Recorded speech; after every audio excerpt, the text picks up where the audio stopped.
दोस्तों, मेरा नाम उत्तम कुमार है। मैं झारखंड में एक आदिवासी इलाके का सुदूर गांव का रहने वाला हूँ।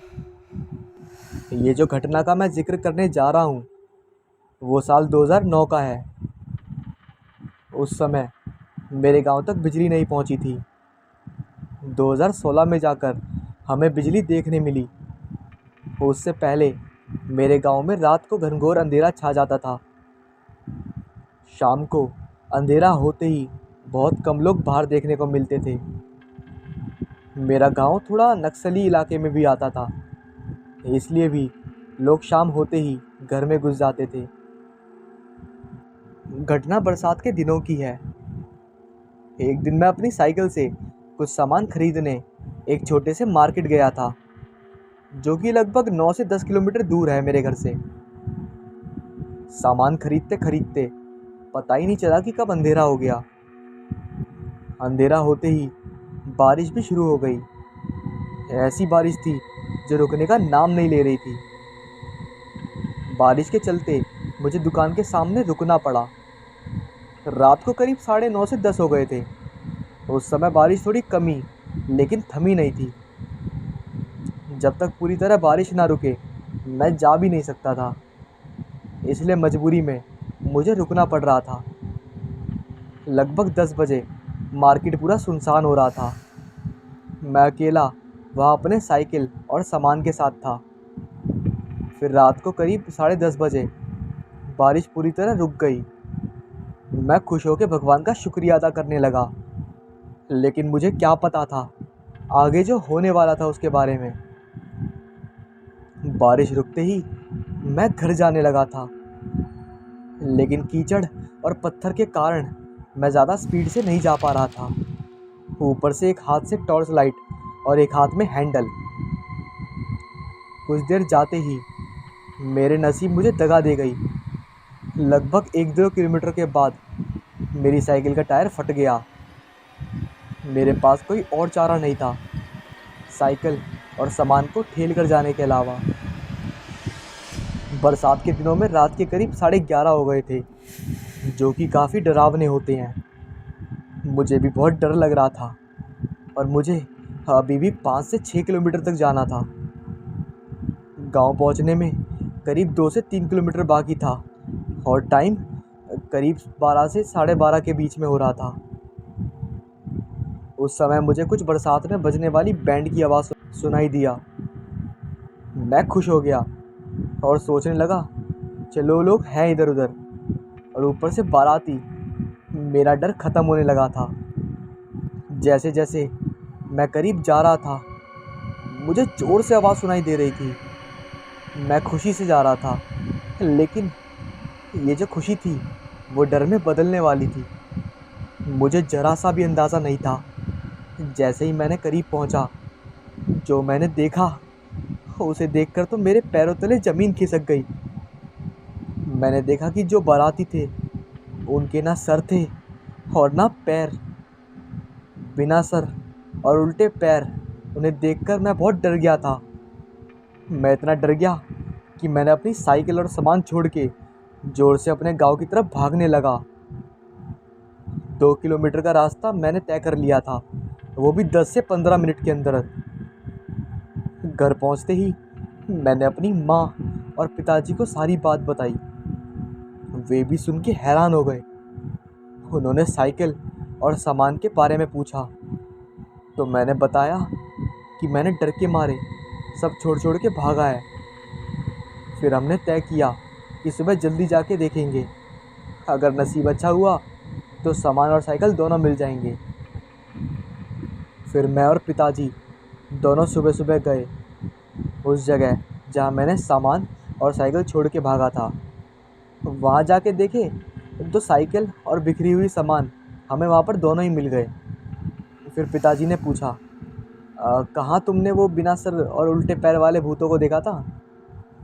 मैं वहाँ पर उनको ले गया, तो वहाँ पर हमें कुछ बड़े बड़े पैरों के निशान मिले। फिर हम लोगों ने साइकिल को ले जाकर घर पर खड़ी कर दी। उस रात मेरा नसीब अच्छा था कि मैं बच गया। उस भयानक रात को मैं कभी भूल नहीं पाऊँगा।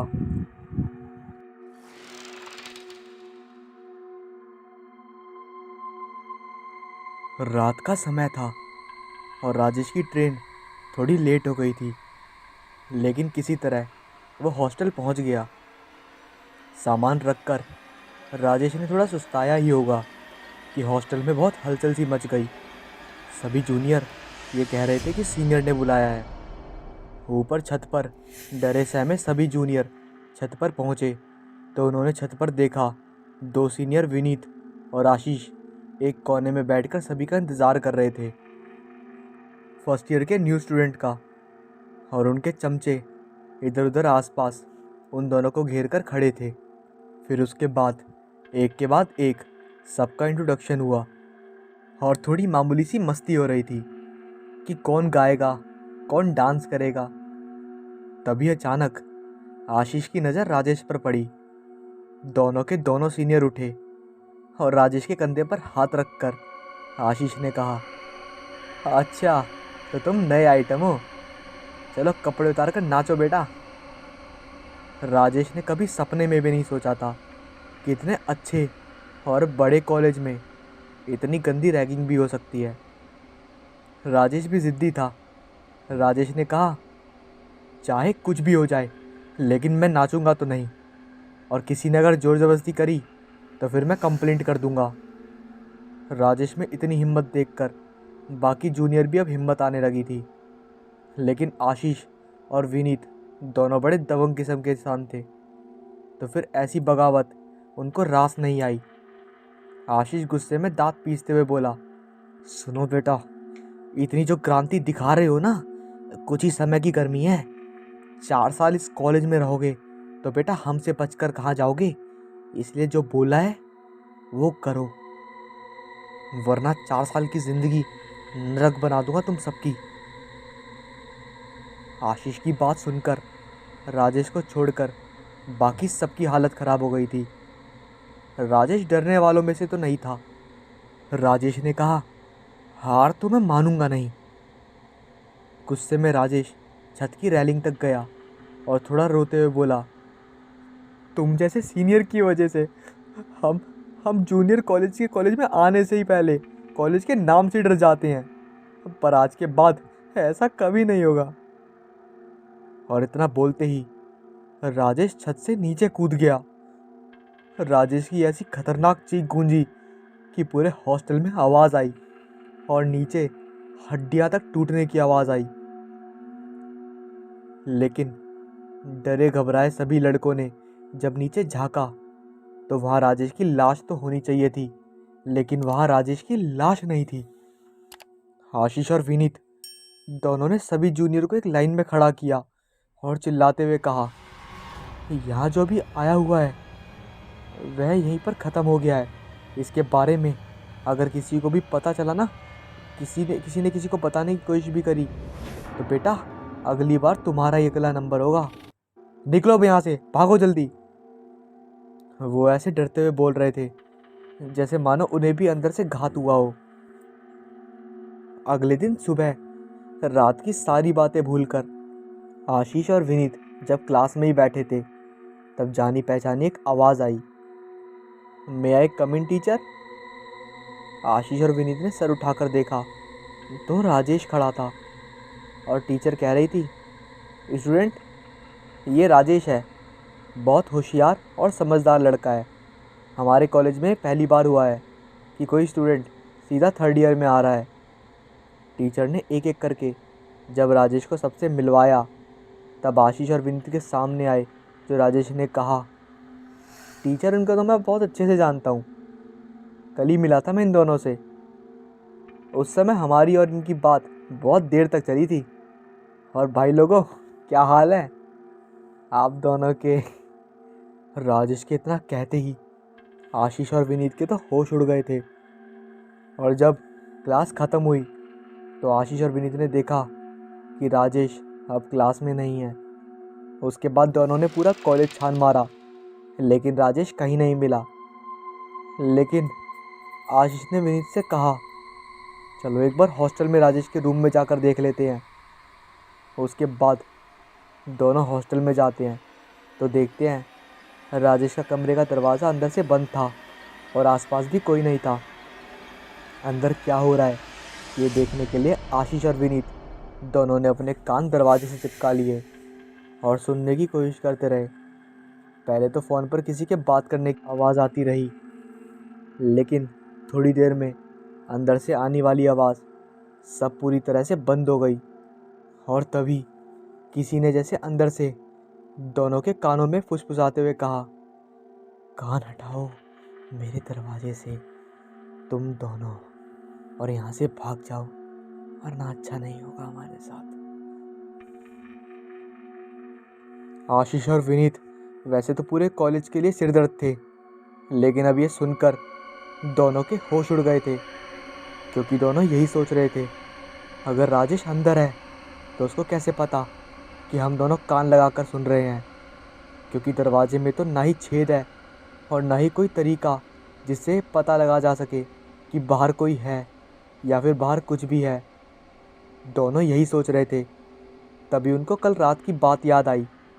यही सोचकर आशीष और विनीत ने अपने कमरे की तरफ दौड़ लगाई और कमरे में पहुंचकर सीधा दरवाज़ा बंद किया, और उसके बाद ही दोनों को थोड़ी सी राहत मिली। कमरे में ही दोनों की सारी शाम बीती, पर अब रात का समय आ गया था। आशीष और विनीत दोनों डिनर के लिए डिनर हॉल में गए थे। दोनों ने डिनर करा, लेकिन उनको कहीं पर वहाँ राजेश नहीं दिखा। तब दोनों चुपचाप अपने कमरे में आए और थोड़ी पढ़ाई करी, फिर दोनों लेट गए। ऐसा अक्सर होता नहीं था, क्योंकि दोनों हॉस्टल के सबसे दबंग किस्म के स्टूडेंट थे, इसलिए रात को कभी इतनी जल्दी सोते तो नहीं थे। लेकिन आज तुरंत लेट गए। दोनों के लेटे हुए लगभग 10 मिनट ही हुए होंगे, तभी आशीष, जिसके कमरे के बगल में ही बाथरूम का दरवाज़ा था, उसने करवट बदली तो उसकी आंखों के सामने ही बाथरूम की लाइट का स्विच ऑन हुआ और लाइट जली। आशीष को नींद में लगा कि विनीत गया होगा, और तभी उसके स्विच पर जमी हुई आंखें चौड़ी हो गईं जब उसने देखा कि बाथरूम का स्विच अपने आप ऑफ हो गया। आशीष घबराया, लेकिन वह उठकर बाथरूम की लाइट जो ऑन ऑफ हो रही थी उसको रोकने के लिए उसने स्विच पर हाथ रखा ही था। तभी आशीष को साफ समझ में आया कि उसके हाथ के ऊपर किसी और का हाथ भी है, और धीमे धीमे उस हाथ का दबाव बढ़ता जा रहा है। इसकी वजह से देखते ही देखते वह स्विच चटकने लगा था, और देखते ही देखते छोटा सा वह स्विच बोर्ड टूटा और आशीष का हाथ सीधा जाकर नंगी तारों में लगा। बिजली के झटके से चीखता हुआ आशीष वहीं पर चिपक गया। आशीष को बिजली के झटके से इतना खतरनाक करंट लगा कि आशीष तुरंत वहीं बुरी तरह से झुलस गया, और आशीष को फिर तुरंत जल्दी से जल्दी अस्पताल पहुंचाया गया। कोविड-19 की दूसरी लहर चल रही थी, इस वजह से कोई अस्पताल वाले अपने यहाँ ऐसे किसी भी पेशेंट को एंट्री नहीं दे रहे थे, इसलिए आशीष को शहर के सबसे बड़े हॉस्पिटल में जाया गया। उस समय आशीष की सांसें भी बहुत धीमी आ रही थीं। किसी तरह से आशीष को वॉलंटियर पर रखा गया। ऊपर वाले की कृपा या आशीष की किस्मत मानो थोड़ी अच्छी थी, क्योंकि उस समय वेंटिलेटर ऑक्सीजन सिलेंडर वहाँ पर मिलना बहुत मुश्किल था, और वहाँ पर बहुत बड़ी बात थी। इस समय आशीष बहुत बुरी हालत में था, और अगले 48 घंटे आशीष को डॉक्टरों की निगरानी में ही रहना था। आशीष अपने बिस्तर पर लेटे हुए, ऑक्सीजन मास्क पहने हुए, आधी बेहोशी में ही था। शायद जब उसकी बेहोशी में ही उसको कुछ सुनाई दिया। ध्यान से सुनो आशीष, अगर मेरे बारे में मुंह खोलने की सोची भी तो तुझे जान से मार दूंगा। आशीष किसी बिल्ली से, किसी डरे कबूतर की तरह पलंग पर पड़े पड़े परेशान हुआ जा रहा था। वैसे ही वह अधमरा था, ऊपर से और ज़्यादा दिमागी परेशानी से हैरान था। और फिर अगले दिन शाम को क्लास ख़त्म करके आशीष को देखने के लिए विनीत आया और आशीष के पास बैठा। तो आशीष ने अपना ऑक्सीजन मास्क हटाकर विनीत को कुछ बताना चाह रहा था। आशीष ने अकलाते हुए बोलना शुरू ही किया, पर मुंह से तो एक भी शब्द नहीं निकले, और बोलने की कोशिश करते करते खतरे से बाहर हो चुके आशीष ने वहीं पर आखिरी हिचकी ली और तुरंत आशीष की जान चली गई। विनीत का सबसे अच्छा दोस्त, उसके सुख दुख का साथी, उसके हॉस्टल कॉलेज का एकमात्र साथी अब उसके ही सामने मर चुका था। अब कुछ समय बाद अस्पताल में आशीष के माँ बाप और परिजन पहुंच चुके थे। विनीत के सामने ही आशीष के माँ बाप आशीष की लाश लेकर चले गए। उन पर तो मानो दुखों का पहाड़ टूट पड़ा था। एकमात्र सहारा था अपने माँ बाप का आशीष, और विनीत भी कुछ कम दुखी नहीं था। विनीत निराश होकर झुके हुए कंधे लेकर वापस हॉस्टल पहुंचा और अपने कमरे की तरफ जाने के लिए एक एक सीढ़ी चढ़ते हुए बस यही सोच रहा था कि अचानक क्या से क्या हो गया। विनीत ने अपनी जेब से चाबी निकालकर कमरे का दरवाज़ा खोला और लाइट जलाई तो उसकी चीखें निकल गई, मानो उसकी सांसें अब थम गई हों। लेकिन विनीत जोर जोर से चीखता हुआ हॉस्टल के पूरे कॉरिडोर में भागने लगा, क्योंकि उसने अंदर देखा था कि कमरे में आशीष की जली हुई जगह जगह से झुलसी बिगली चमड़ी, बिल्कुल जली बुली सी लाश बड़ी भयानक स्थिति में पड़ी हुई थी। किसी तरह विनीत को संभाल कर सब लड़के विनीत को उसके कमरे की तरफ लेकर गए और सबने देखा कमरा तो पूरी तरह से खाली ही था। सब लड़कों ने कहा यह विनीत का कोई वहम है, क्योंकि विनीत आशीष के बहुत ज़्यादा करीब था। लेकिन विनीत को पूरा विश्वास था कि उसने सचमुच वह लाश देखी थी, इसमें कोई शक ही नहीं था। इसलिए विनीत ने अपने कमरे में रुकने से साफ मना कर दिया। तो उसके एक दोस्त ने आखिरकार दोस्ती निभाते हुए कहा, चलो विनीत, तुम मेरे कमरे में रात बिता लो। विनीत भी तुरंत उसके साथ चला गया और जाते ही अपने दोस्त के कमरे में सो गया। लेकिन उसको भयानक सपने एक के बाद एक करके उसको परेशान करने लगे। कभी राजेश का छत से कूदना, तो कभी आशीष की वह आखिरी हिचकी, तो कभी आशीष की जली बुनी झुलसी हुई लाश जो उसको रात भर डराने के लिए काफ़ी थी। आखिरकार विनीत नींद में भयानक सपना देखते हुए बड़ी जोर की चीख के साथ उठा तो उसने देखा कि कमरे में वो अकेला है, और जिस कमरे में वो था वो उसका खुद का कमरा था, और बगल में आशीष का पलंग बिल्कुल खाली पड़ा है। विनीत बुरी तरह से घबराते हुए डर से कांप रहा था और आशीष का पलंग खाली था। विनीत उसी खाली पलंग की तरफ लगातार देख रहा था और डर रहा था। लेकिन उसकी दिल की धड़कन तेज हो गई जब बाथरूम का स्विच ऑन हुआ और तौलिए से मुंह पहुंचता हुआ आशीष बाहर निकला, जैसे कुछ हुआ ही नहीं था। विनीत को समझते देर नहीं लगी कि उसने बहुत खतरनाक और बहुत बुरा सपना देखा था। आशीष हाथ में तौलिया लपेटते हुए पलंग पर बैठा और पास में टेबल पर पानी का गिलास रखा हुआ उठाकर उसने थोड़ा सा पानी पिया। फिर विनीत की ओर देखा और कहा, अबे ओए क्या देख रहा है? अबे तेरी तबीयत ठीक तो है? क्या पागलों की तरह देखे जा रहा है मेरे को?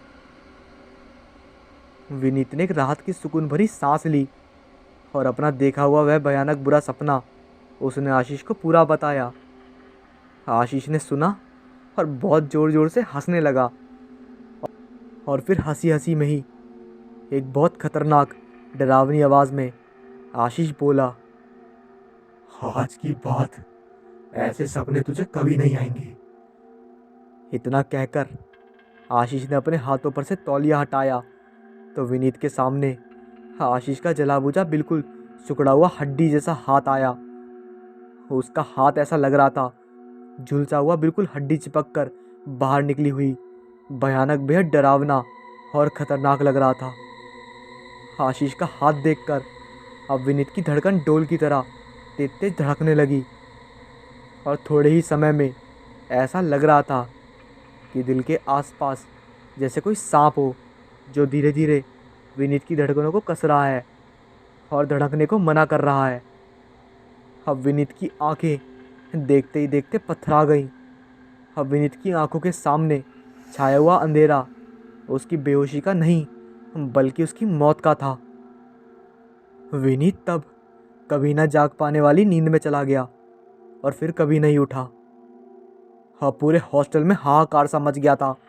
विनीत की मौत के बाद अब राजेश के बारे में पता कराया गया तो वहाँ से मिली खबर ने सबको चौंका दिया, क्योंकि राजेश के पिताजी का कहना था राजेश का सपना था लखनऊ के उस कॉलेज में एडमिशन लेना और पढ़ना, पर राजेश जो कभी हॉस्पिटल पहुंचा ही नहीं, क्योंकि लॉकडाउन की वजह से सभी ट्रेनें रद्द हो गई थी। राजेश घर से निकल तो गया था लेकिन पटना में फंसा हुआ था। पटना रेलवे स्टेशन पर और बहुत से यात्री भी फंसे हुए थे जो कि राजेश की तरह फंसे हुए थे वहाँ पर।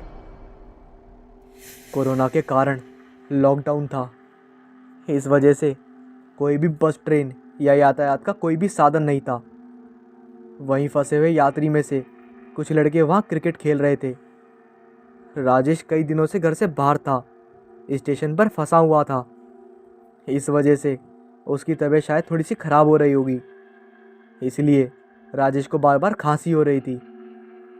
खांसी जुकाम के कारण राजेश स्टेशन के बेंच पे ही बैठा हुआ हम लोगों से फ़ोन पर बातें कर रहा था। हमारा फ़ोन चल ही रहा था, फ़ोन कटा भी नहीं था। तभी उसी समय जो लड़के क्रिकेट खेल रहे थे उन्होंने कहा कि इसको कोरोना है। राजेश ने उन्हें समझाते हुए कहा ऐसा कुछ भी नहीं है, लेकिन वह लड़के कहाँ मानने वाले थे। उन सब ने मिलकर राजेश को जब तक पीटते रहे, बैट बल्ले लाठी डंडों से, जब तक राजेश मर ना गया हो, और मार मार कर उन सभी ने राजेश को बिल्कुल अधमरा कर दिया था। और किसी ने पुलिस को ना बुलाया और ना ही पुलिस मौके वारदात पर पहुंची। उन लड़कों ने राजेश को अधमरा हालत में प्लेटफॉर्म की तीसरी मंजिल से नीचे फेंक दिया। राजेश की चीख पूरे प्लेटफॉर्म पर बड़ी तेजी से गूंजी और नीचे लोगों ने हड्डियां तक टूटने की आवाज़ सुनी। उसके बाद पुलिस को राजेश की लाश मिली। कहते हैं राजेश ने हॉस्टल के विनीत और आशीष को मारने से पहले स्टेशन में जो लड़के मिले थे उनका भी यही असर कर दिया था। राजेश ने अपनी मौत की 1 वर्ष के अंदर ही उन सभी हत्यारों से अपना बदला ले लिया था। और उस दिन के बाद से ही कॉलेज में रैगिंग पूरी तरह से बंद हो गई और किसी बच्चे की दोबारा हिम्मत नहीं हुई कि किसी के साथ रैगिंग कर सके।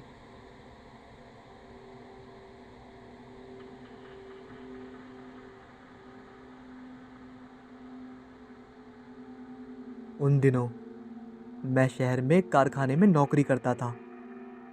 एक दिन मेरा दोस्त मनीष गुप्ता, उसके अचानक से काम पर ना आने से मुझे डबल शिफ्ट करनी पड़ी थी। इस वजह से मुझे देर रात 12:30 बजे तक घर लौटना पड़ा। मैं काम पर आने के लिए साइकिल का इस्तेमाल करता था। मुझे हर रोज़ घर जाने के लिए एक छोटा सा जंगल पार करना पड़ता था। उस रात आसपास की चीज़ें ठीक ठाक दिख रही थी। जब मैं जंगल के रास्ते से होकर जा रहा था तभी मैंने पेड़ के नीचे बैठे एक बूढ़े आदमी को देखा। मुझ पर नज़र पड़ते ही वह मुझे अपने पास बुलाने लगा। मैंने उसके पास जाकर साइकिल को ब्रेक लगाया। वह मुझे बोला, बेटा तुम मुझे गांव में छोड़ दोगे तो तुम्हारे बड़े उपकार होंगे। मैंने पूछा, चाचा आप इतनी रात गए इस सुनसान जंगल में क्या कर रहे हो? वह बोले, मैं यहाँ पर नया हूँ, गांव में जाना चाहता हूँ, परंतु रास्ता भटकने की वजह से कुछ समझ में नहीं आ रहा है। मैंने उस रहस्यमयी आदमी को साइकिल की पिछली सीट पर बैठा लिया और गांव की ओर चल दिया। बहुत देर तक साइकिल पर बैठे उस बुजुर्ग आदमी ने कुछ नहीं बोला था, तो मैंने ही पूछ लिया, चाचा आपने अपना नाम क्या बताया? वह बोले, मेरा नाम है जमान उत्फल मतवाला। नाम बताते वक्त उनकी आवाज़ किसी जवान मर्द की तरह भारी सुनाई दी थी, पर मैंने उस पर कुछ ज़्यादा ध्यान नहीं दिया। फिर घर जाने की जल्दी में मैंने साइकिल की गति बढ़ा दी थी, पर अचानक मुझे साइकिल के पैडल मारना मुश्किल होने लगा, जैसे कि साइकिल पर 2 नहीं बल्कि 4 आदमी बैठे हों। अचानक बढ़ने वाले वजन की वजह से मुझे थकावट महसूस होने लगी मैं बस साइकिल रोक ही रहा था कि साइकिल फिर से हल्की हो गई, मानो साइकिल पर मौजूद सारा वजन हवा में उड़ गया हो। अचानक इतना हल्का महसूस हो रहा था, इसलिए मैंने एक नज़र पीछे मुड़कर चाचा देखा तो मैं चौंक गया, क्योंकि चाचा साइकिल पर नहीं थे तो अचानक कहाँ गायब हो गए। ये सोच सोचकर मुझे डरने लगने लगा, क्योंकि अगर वो कहीं रास्ते में या किसी गड्ढे में गिर गए होंगे तो मेरे लिए मुसीबत हो जाएगी। इसलिए मैंने साइकिल यू टर्न मारने की सोची और हनमुन जगह देखा, पर मुझे वह कहीं नहीं दिखे। लेकिन वापस आते समय मुझे दूर से ही दिखा, एक बड़े से बरगद के पेड़ के नीचे कोई आदमी घुटनों पर सिर झुकाकर बैठा है। मैंने उसे दूर से ही आवाज़ दी, जमाल चाचा, आप हो क्या वहाँ पर? मुझे उस आदमी में से कोई हलचल नहीं दिखी और न ही कोई जवाब दिला। तो मैंने साइकिल वहीं छोड़कर नज़दीक जाकर देखने का फ़ैसला किया। फिर जब मैं उस बरगद के नज़दीक पहुंचा तो मुझे अचानक से खून जमाने वाली ठंड ने घेर लिया, मानो कोई इशारा हो कि यहाँ से भाग जा। उस आदमी के कपड़ों से पहचान लिया था कि वह जमाल चाचा ही हैं। फिर मैंने चाचा से पूछा, आप साइकिल से कब उतरे? मुझे बताना चाहिए था ना। चलिए, मैं आपको छोड़ देता हूँ। मेरे इतना कहने के बावजूद चाचा ने तिल के बराबर भी हलचल नहीं की। वो बस मुंडी को घुटनों के बीच झुका के बैठे थे। मुझे अब डर लगने लगा था और ऊपर से वहाँ पर ठंड भी थी, कहीं चाचा का राम राम सत्य ना हो गया हो। फिर उन्हें उठाने के लिए मैं धीरे धीरे अपने नज़दीक गया। तभी मुझे अचानक सड़े हुए मांस की गंदी बदबू आने लगी, मानो कोई लाश वहाँ बहुत दिनों से सड़ रही हो। फिर भी सांस को रोककर मैंने चाचा के कंधे पर हाथ रख दिया। उस वक्त उस छोटे से स्पर्श से मुझे जो महसूस हुआ, उससे मेरे बदन में सिरहन दौड़ गई, जिससे मैं वहाँ से थोड़ा दूर जाकर खड़ा हो गया, क्योंकि चाचा का शरीर बिल्कुल किसी बर्फ़ की तरह ठंडा पड़ गया था। मैं उनकी तरफ डर से भरी निगाहों से देख रहा था। तभी उनमें मुझे हलचल नज़र आई। उसके बाद जो भयंकर चीज़ मेरी आंखों के सामने पड़ी, उसे देखकर मेरे मुंह से निकलने वाली चीख ने जंगल के सन्नाटे को चीर कर रख दिया, क्योंकि जमाल चचा का सिर अब उनके कंधों पर नहीं, उनके हाथों में था। उनका धड़ उनकी कटी बंडी को हाथ में लिए खड़ा था। उसके बाद मैं वहाँ से किसी शिकारी से डरे हुए खरगोश की तरह भागा। फिर वह प्रेत भी मेरे पीछे अपने कटे हुए सर को हाथ में लिए भागने लगा। मैं तुरंत साइकिल पर बैठा और पूरी जान लगा के पेंडल मारने लगा। थोड़ी दूर चलाने के बाद वह भूत भी नज़दीक आ रहा था, लेकिन वह रात मानो शैतान की थी, इसलिए ऐन मौके पर ही मेरे साइकिल की चैन उतर गई। अब बस मेरी फटके हाथ में आ चुकी थी। मैंने साइकिल और साइकिल पे लटकाया हुआ मेरा टिफ़िन वहीं छोड़ दिया और अपने प्राण एक मुट्ठी में समेटकर गांव की ओर तेजी से भागा। और जब मैंने गांव के मुख्य प्रवेश द्वार के अंदर कदम रखा और एक नज़र पीछे देखा, तो उस शैतानी बला ने मेरा पीछा करना बंद कर दिया था। वह भयानक बरगद का खबीस मुझे देखता ही रहा, क्योंकि गांव के प्रवेश द्वार के सामने हनुमान जी का मंदिर था और प्रेत में इतनी ताकत नहीं थी कि वो वहाँ कदम रख सके। इसके बाद से ही मैंने वहाँ आना बंद कर दिया, उस रास्ते को इस्तेमाल करना ही बंद कर दिया। और अब उसके बाद से मेरे साथ वो हादसा कभी नहीं हुआ।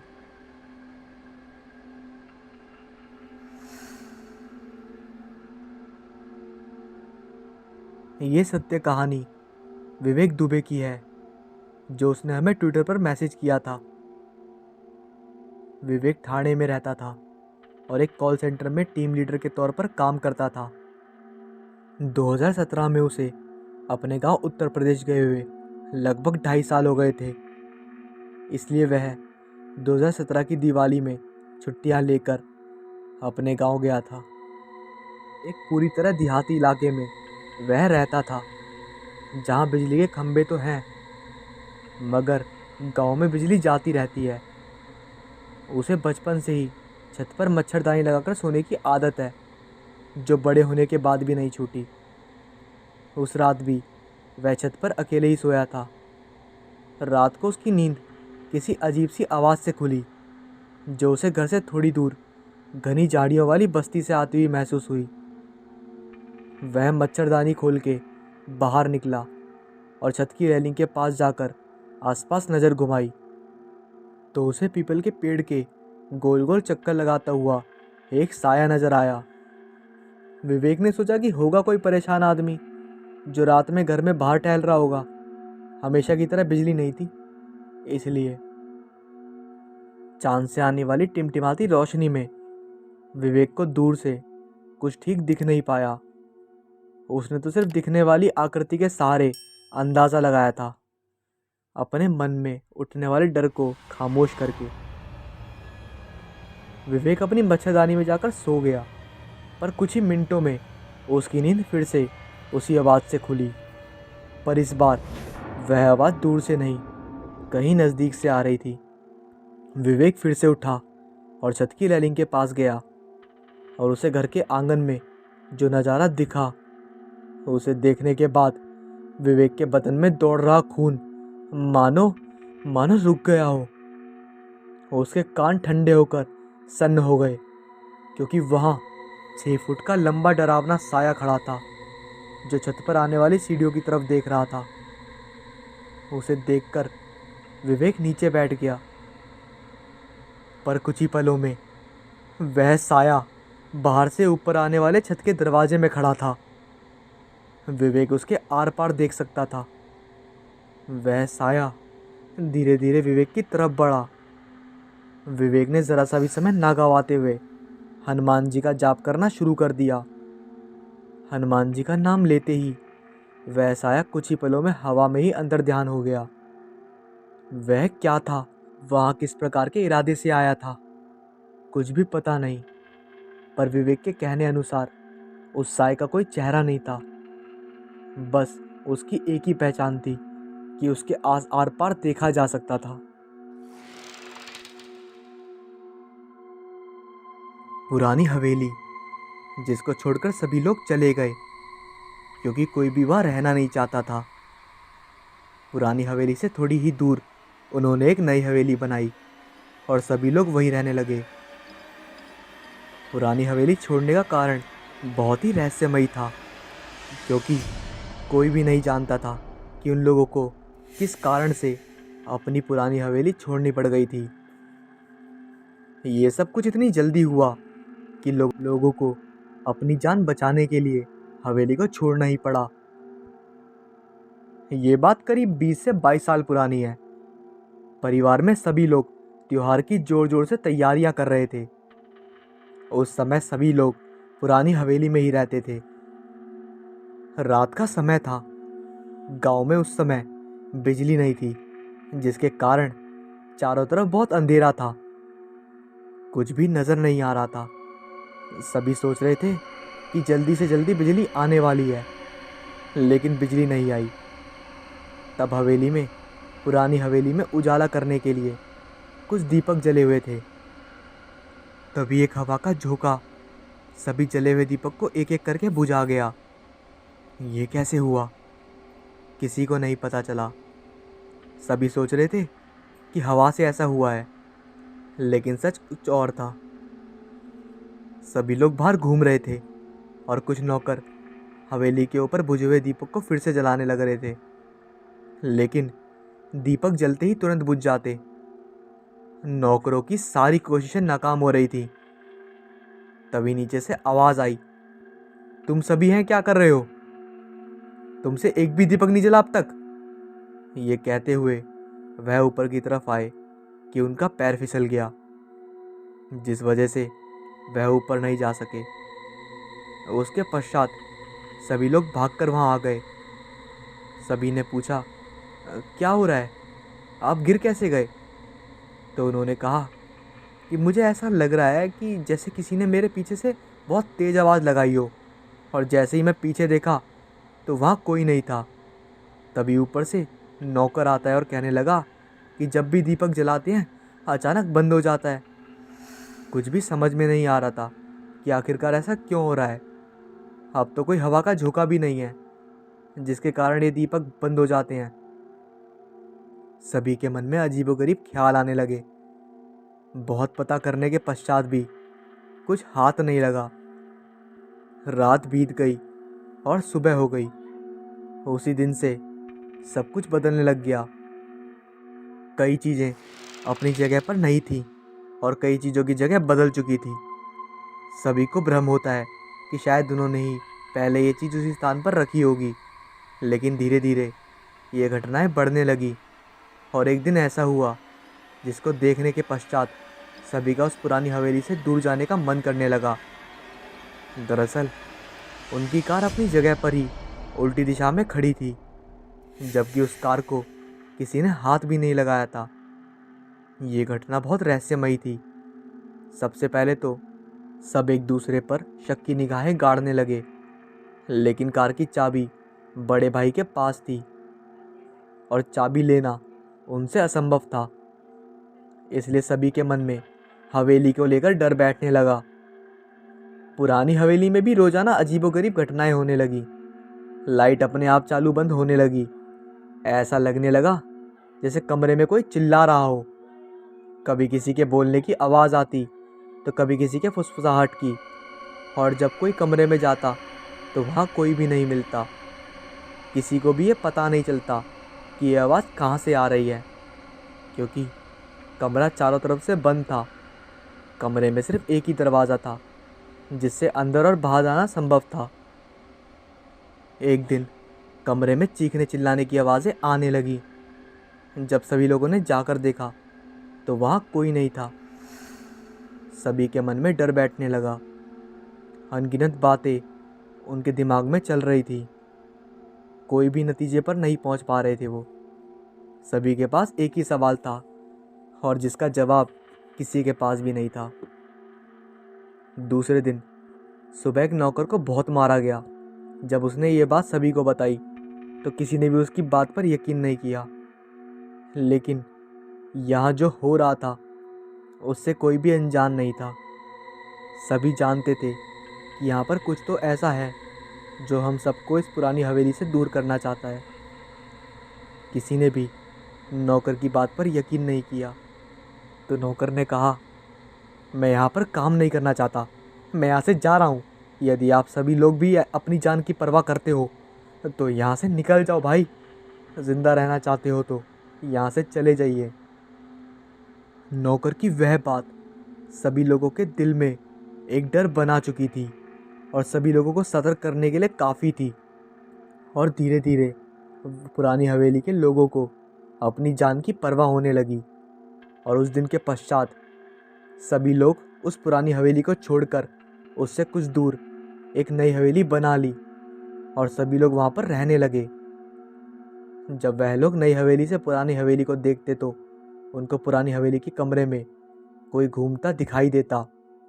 ये कोई नहीं जानता था कि वह कौन है, लेकिन सभी लोग पुरानी हवेली से बहुत डरने लगे। सभी को पता था कि यहाँ कोई तो है जो हमें पुरानी हवेली में रहने नहीं देना चाहता। वह कोई भूत था या जिन, चुड़ैल, किसी को कुछ पता नहीं कि ये वो क्या था, लेकिन जो भी था बहुत भयानक था। कुछ दिनों के बाद शहर से कॉलेज में पढ़ने वाले लड़के का ग्रुप वहाँ आता है। राजीव और राहुल, जो कि बहुत निडर थे, वो वहाँ पर रुकना चाहते थे और बाकी सब उस हवेली के बारे में भली भांति जानते थे। तो उन सब ने तुरंत मना कर दिया और वो पास के होटल में जाकर रुक गए।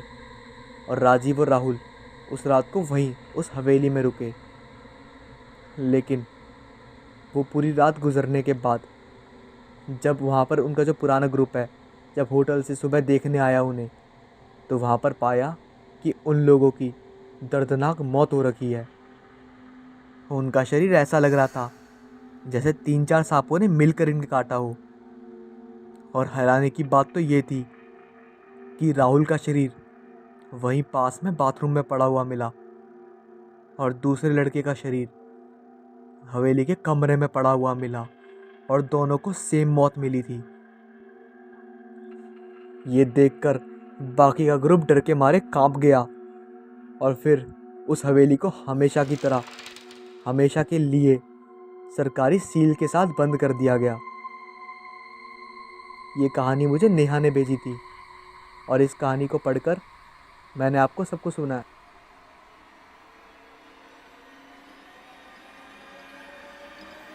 आज तक आपने बहुत से किस्से कहानियाँ सुनी होंगी और आप जानते भी होंगे, ज़िंदगी को हम जिस तरह से दिशा देते हैं वो उस तरह से ही ढल जाती है। हम जिस इंसान के बारे में बात करने जा रहे हैं वो ना तो किसी तरह की शक्तियों का मालिक है और ना ही कोई सुपरस्टार है। वो तो सिर्फ एक मामूली सा इंसान है जिसको अपना घर चलाने के लिए सिपाही की नौकरी करनी पड़ती है, जिसके चलते वह कुछ सालों तक अपने घर नहीं जा पाता है। उसके घर में उसकी काफ़ी बूढ़ी माँ होती है जिसको उसने बहुत सालों से देखा भी नहीं होता है। इसी बीच उससे छोटी सी गलती होने पर उसको नौकरी से निकाल देते हैं, ये कह करके तुम्हारी नौकरी का समय पूरा हो गया है, अब तुम आज़ाद हो, जहाँ चाहे वहाँ जा सकते हो। बेचारा सिपाही वहाँ से कुछ सोचता हुआ चलता जाता है। मैंने इतने साल तक देश की सेवा की और इसके लिए मुझे खाने के लिए कुछ अच्छा सा भी नहीं दिया गया। बदले में मुझे क्या मिला? बस रास्ते के लिए सिर्फ 3 रोटी। अब मैं क्या करूं? कहाँ जाऊं? मेरे लिए सिर छिपाने को कोई भी जगह नहीं है। खैर, अब घर चलूं, देखूं मेरी माँ अभी भी जीवित है या उन्हें कुछ हो तो नहीं गया। मैंने तो उन्हें बहुत सालों से देखा भी नहीं है, वो किस हाल में होगी। ये सब सोचते सोचते सिपाही अपने घर की ओर रवाना हो गया।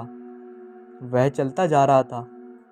थोड़ी दूर निकल जाने पर उसको भूख लगने पर 2 रोटी उसने खा ली थी। बस अब एक ही बची थी। हालांकि अभी उसे बहुत दूर जाना था।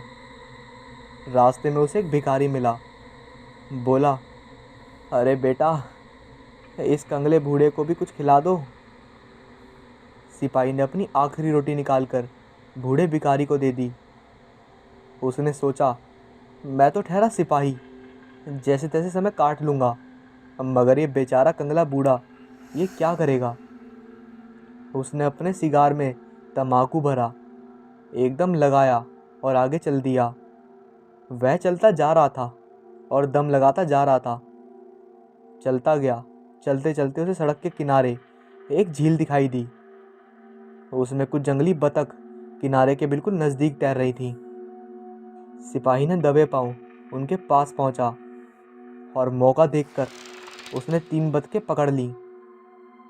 चलो, खाने का इंतज़ाम तो हो गया। वो फिर से अपनी राह पर निकल गया। थोड़ी ही दूर चलने के बाद वह एक शहर में पहुंच गया। वहाँ पर उसने एक ढाबा देखा और ढाबे वाले को ये 3 बतखें देकर कहा, एक मेरे लिए पका दो, दूसरी तुम्हारी मेहनत के बदले में है, तीसरी के बदले में खाने के साथ मुझे थोड़ी सी शराब दे देना। जब तक सिपाही ने अपना झोला वगैरह खोला और थोड़ा आराम किया, तब तक खाना तैयार हो गया। उसने खूब धीरे धीरे मज़े ले लेकर खाया और फिर ढाबे वाले से पूछा, गली के उस पार वहाँ नया मकान किसका है? शहर के सबसे धनी व्यापारी ने यह मकान अपने रहने के लिए बनवाया था, मगर वह लाख चाहते हुए भी रह नहीं सकता, ढाबे वाले ने जवाब दिया। फिर सिपाही ने पूछा, क्यों? फिर ढाबे वाले ने बताया, उस मकान में भूतों का ढेर है। समझ लो कि वह घर भूत प्रेतों से भरा हुआ है। रात को वे चीखते चिल्लाते हैं, नाचते हैं और बड़ा शोर मचाते हैं। अंधेरा हो जाने के बाद मकान के पास जाते हुए भी लोगों को डर लगता है। सिपाही ने ढाबे वाले से पूछा, उस व्यापारी से वहाँ कहाँ मुलाकात हो सकती है? मैं उससे मिलकर 2 बातें करना चाहता हूँ, हो सकता है उसकी कुछ मदद कर सकूँ। खाना खाने के बाद वह थोड़ी देर सोने के लिए लेट गया।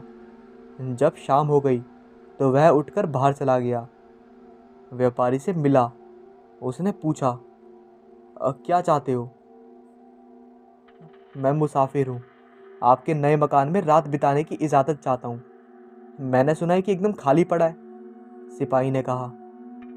फिर उसकी सिपाही की बातें सुन के मकान मालिक ने कहा, "तुम पागल तो नहीं हो गए हो? जिंदगी से ऊब तो नहीं गए हो? जाओ कोई और मकान देखो, शहर में बहुत से मकान हैं। मेरे नए मकान में तो जब से मैंने उसे बनवाया है तभी से भूतों का डेरा है और कोई उन्हें वहाँ से निकाल नहीं पाता।" इतना सुनते ही सिपाही ने जवाब दिया, हो सकता है मैं उन्हें निकाल दूँ। कौन जानता है, मुमकिन है ये भूत प्रेत एक बूढ़े सिपाही का कहना मान जाए।" व्यापारी ने कहा, "भैया, बहुत से दूसरे बहादुर लोग भी इसकी कोशिश करके देख चुके हैं, मगर सब बेकार। कुछ नहीं हो सकता। पिछले साल एक मुसाफिर आया था, तुम्हारी तरह। उसने भी भूतों का मकान से भगाने की कोशिश की थी। उसने तो एक रात उसी मकान में रहने तक की हिम्मत की थी, लेकिन सुबह सिर्फ उसकी हड्डियां ही मिली थी। भूतों ने उसे दूसरी दुनिया में पहुंचा दिया।" फिर सिपाही ने कहा, "मुझ जैसे सिपाही को ना तो आग जला सकती है और ना पानी गला सकता है।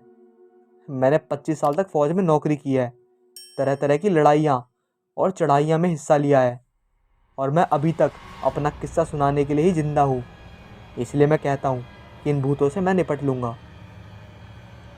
व्यापारी ने हार मानकर कहा, "अच्छा भाई, तो तुम जानो। तुम नहीं डरते तो जाओ। अगर तुमने भूतों को मकान से भगा दिया तो मैं तुम्हें ढेरों सारा इनाम दूंगा। इस समय तो तुम मुझे कुछ मोमबत्तियाँ, थोड़े से भुने हुए अखरोट और एक भुना हुआ सा बड़ा सा शलगम दे दो।" इतना सुनकर व्यापारी ने कहा, "जाओ, दुकान से जो चाहे वो ले लो।" सिपाही दुकान के अंदर गया। वहाँ से उसने 1 दर्जन मोमबत्तियाँ और ढेर सारे भुने हुए अखरोट उठा लिए। फिर वह व्यापारी के रसोई घर में गया और वहाँ उसे जो सबसे बड़ा भुना हुआ शलगम मिला उसे लेकर नए मकान की ओर रवाना हो गया।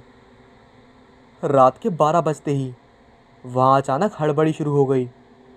दरवाजे फटाफट बंद होने लगे, फर्श के तख्ते चरमराने लगे और ऐसा जान पड़ा मानो बहुत से पागल एक साथ नाच रहे हों। उनकी चीख पुकार और चिल्लाहट इसी भयंकर थी कि मुर्दे भी सुनते हो घबराकर कब्रों से बाहर आ जाएं। पूरे मकान में मानो भूत चाल आ गया। लेकिन सिपाही इस तरह शांत बैठा हुआ अखरोट खा रहा था और सिगार के साथ कश लगा रहा था जैसे उसे कुछ हुआ ही ना हो। अचानक दरवाज़ा खुला। एक भूत ने कमरे के अंदर झांककर सिपाही को देखा और देखते ही चिल्लाया, "यहाँ तो एक आदमी बैठा है, आ जाओ दोस्तों, आज तो हमारी दावत का सामान तैयार है।" सारे भूत प्रेत धम-धम करते उसी कमरे में घुस गए जिसमें सिपाही बैठा था। वे दरवाजे के पास भीड़ लगाए खड़े थे, सिपाही को देख रहे थे और एक दूसरे को कोहनी मार मार कर कह रहे थे, "हम इसकी हड्डी हड्डी नोच लेंगे, चबा जाएंगे।" "बहुत बढ़ चढ़कर बातें ना करो," सिपाही ने कहा। "मैं तुम जैसे बहुतों से निपट चुका हूँ और एक एक करके सबको ठीक कर चुका हूँ। जरा सोच समझ कर खाना मुझे, कहीं ऐसा ना हो कि गले में अटक जाऊं।" इस पर सबसे बड़े भूत ने कहा, जो शायद भूतों का सरदार था, दूसरों को धक्का देकर रास्ते से हटाता हुआ आगे आया और बोला, "तो आओ फिर, हमारी तुम्हारी ताकत का इम्तिहान हो जाए।" "हाँ, आ जाओ।" "इम्तिहान?" सिपाही ने कहा। फिर सिपाही ने थोड़ा सोचा और बोला, "क्या तुम लोगों में से कोई भी ऐसा है जो पत्थर को मुट्ठी में दबाकर उसका रस निकाल सकता है?" सभी भूत एक दूसरे को देखने लगे। फिर अचानक भूतों के सरदार ने ऑर्डर दिया कि गली से एक पत्थर लाया जाए। एक भूत फौरन भाग कर गया और एक पत्थर ले आया। उसने सिपाही को पत्थर देकर कहा, "हम भी देखें कैसे दबाते हैं जो रस निकलने लगे।" "पहले तुम में से कोई दबाए," सिपाही ने कहा। मेरी बारी बाद में आएगी। भूतों ने सरदार से लपटकर पत्थर हाथ में ले लिया और फिर उसे इतने जोर से दबाया कि वह चूर चूर हो गया। देखा तुमने? हाँ मैंने देखा, लेकिन पिक्चर अभी तो शुरू हुई है। अब मेरी बारी है, तो थोड़ा ध्यान से देखना। सिपाही ने अपने झोले में हाथ डाला, उसमें से भुला हुआ शलगम निकाला और बोला, देखो मेरा पत्थर तुम्हारे पत्थर से कितना ज़्यादा बड़ा है। ये सुनते ही सारे भूत ध्यान से देखने लगे कि अब क्या होने वाला है, और उसने शलगम को दबाकर उसका रस निकाल दिया। देखा तुमने? सिपाही ने बोला ही था कि सारे भूत देखकर दंग रह गए और अचानक से एक सन्नाटा सा छा गया। फिर कुछ देर बाद जब उनमें से एक ने देखा कि वो कुछ खा रहा है, तो सिपाही से कहने लगे, ये तुम क्या खा रहे हो? अखरोट। सिपाही ने कहा, क्या तुम में से कोई ऐसा है जो मेरे अखरोटों को तोड़ सके?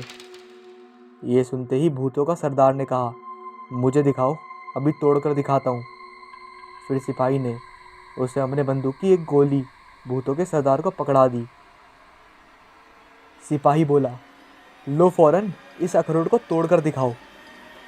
सरदार ने अखरोट समझकर गोली मुंह में डाल दी। वह उसे चबाता रहा, यहाँ तक कि गोली चपटी हो गई, मगर वह टूटी नहीं।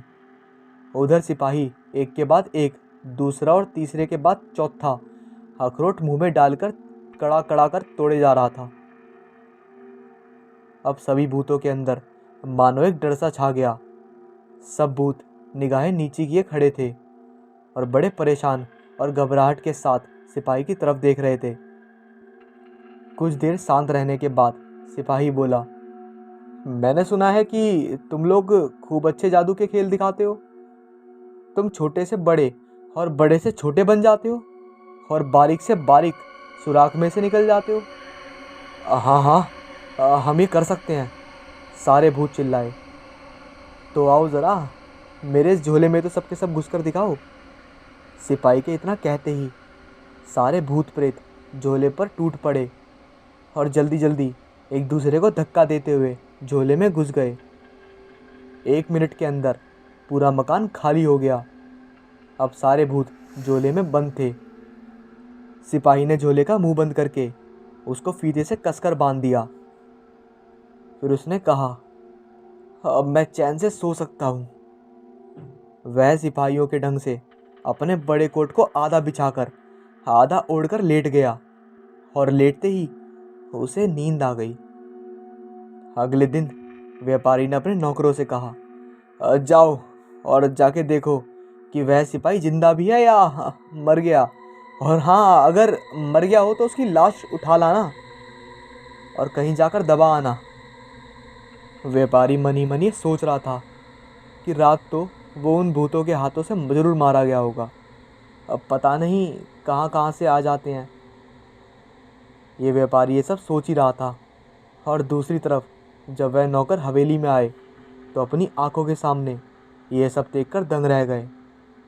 उन्होंने देखा कि सिपाही अपने शिकार के कश लगा रहा था और कमरे में टहल रहा था। ये सब देखकर उन नौकर के मन में सिपाही के प्रति काफ़ी सम्मान आ गया और जाकर सिपाही से कहा, नमस्कार सिपाही जी, हमें तो उम्मीद ही थी कि आप जिंदा ही मिलोगे। हमें तो साहब जी ने आपका मरा शरीर उठाने के लिए भेजा था और हम तो साथ में बक्सा भी लाए थे आपका मरा शरीर उठाने के लिए। सिपाही ने हंसकर जवाब दिया, मुझे मारना बच्चों का खेल नहीं है। अब आई गए हो तो मेरी थोड़ी सी मदद कर दो। नौकरों ने कहा, ठीक है सिपाही जी। सिपाही ने कहा, लो इस झोले को उठाकर किसी लोहार की दुकान तक ले जाओ। सिपाही ने पूछा, लोहार खाना यहाँ से ज़्यादा दूर है क्या? दुकान के नौकरों ने जवाब दिया, नहीं दूर नहीं है। उसके बाद वे लोग झोले को उठाकर लोहार की दुकान तक ले गए। सिपाही ने लोहार से कहा, अच्छा भाई, ज़रा इस झोले को आयरन पर रखकर जोर जोर से हथौड़े तो चलाओ। इस झोले पर लोहार और उसके हेल्परों ने झोलों को आयरन पर रखकर धड़ाधन गन और हथौड़ा चलाना शुरू कर दिया। उन भूतों का क्या हाल हुआ होगा ये तो आप खुद ही सोच सकते हैं। हम पर दया करो भैया, हमारी जान बख्श दो, वे सब एक साथ एक आवाज़ में चिल्लाए। लेकिन लोहार अपना हथौड़ा चलाता ही रहा। सिपाही उनको बढ़ावा देता जा रहा था। खूब पीटो, खूब मरम्मत करो उनकी, आज इन्हें मालूम हो जाना चाहिए कि दूसरों को तंग करना कैसा होता है। अब हम जब तक जिंदा रहेंगे कभी उस मकान में पैर नहीं रखेंगे, भूत चिल्लाए। इतना ही नहीं, दूसरे सब भूतों से भी कह देंगे कि तुम्हें बहुत सारा इनाम देंगे। अब अकल आई, लगता है अब किसी सिपाही से टक्कर लेने की हिम्मत नहीं करोगे। सिपाही ने लोहार से कहा कि हथौड़ा चलाना बंद कर दे। फिर उसने झोले के फीते ढीले किए और सारे भूतों को एक एक करके बाहर निकल जाने दिया। बस अकेला भूतों का सरदार उसमें रह गया। फिर सिपाही ने कहा, इसको तब छोड़ूंगा जब तुम इनाम ले आओगे। सिपाही ने कहा, उसके सिगार का तंबाकू अभी ख़त्म नहीं हुआ था कि एक भूत एक पुरानी झोली हाथ में लटकाए वहाँ पर आ जाता है। लो, ये रहा तुम्हारा इनाम, भूत ने पास आकर कहा। सिपाही ने झोली हाथ में ली, पर वह बहुत हल्की मालूम हुई। उसने उसे खोल कर देखा तो उसे बिल्कुल खाली पाया। मुझे बेवकूफ़ बनाने की कोशिश कर रहे हो? सिपाही ने भूत पर भड़कते हुए कहा। ठहरो ज़रा, तुम्हारे सरदार के सिर पर जब 2 हथौड़े और पड़ेंगे तो सारी अकल ठिकाने आ जाएगी। ये सुनकर भूतों का सरदार झोले के अंदर से चिल्लाया, अब मुझे और मत पिटवाओ, मेरी बात सुनो गुरुजी, ये झोली देखने में जैसी लगती है असल में वैसी है नहीं। ये बड़ी अद्भुत है, हर इच्छा पूरी करने वाली है। दुनिया में ऐसी दूसरी झोली नहीं मिलेगी। मन में किसी भी चीज़ की इच्छा करके झोली के अंदर देखो, फौरन तुम्हारी इच्छा पूरी हो जाएगी। मान लो तुम कोई चिड़िया पकड़ना चाहते हो या कोई और चीज़ हासिल करना चाहते हो, बस झोली को हिलाकर चल अंदर और वह चीज़ झोली के अंदर पहुंच जाएगी। अच्छा, अभी देख लेते हैं कि तुम कितना सच बोल रहे हो या झूठ, सिपाही ने कहा। सिपाही ने उस झोली को लिया और कुछ सोचा। सोचते ही झोली में शराब की 3 बड़ी बड़ी बोतलें आ जाएं। उसका ये सोचना ही था कि झोली भारी हो गई। उसने झोले का मुंह खोला तो क्या देखता है कि सचमुच शराब की 3 बड़ी बोतलें झोली में आ गई हैं। उसने तीनों बोतलें लोहारों को दे दी। ये लो भाई, तुम्हारी मेहनत के बदले। सिपाही ने लोहार खाने से बाहर निकलकर इधर उधर देखा। छत पर एक गौरैया बैठी हुई थी। उसने अपनी झोली हिलाकर कहा, चल अंदर। उसके कहते ही गौरैया उसकी झोली में आ गई।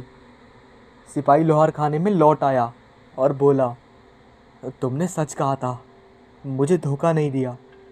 ऐसी झोली एक मुझ जैसे सिपाही के काफ़ी काम आ सकती है। उसने अपने झोले को खोलकर भूतों के सरदार को भी छोड़ दिया।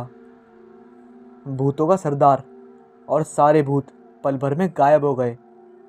सिपाही ने अपना झोला और झोली उठाई, लोहारों से विदा ली और व्यापारी से मिलने के लिए चल पड़ा।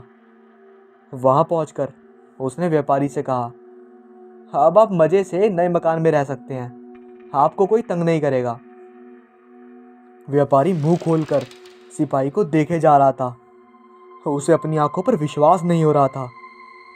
सचमुच तुम जैसे सिपाही को ना तो आग जला सकती और ना पानी गला सकता है।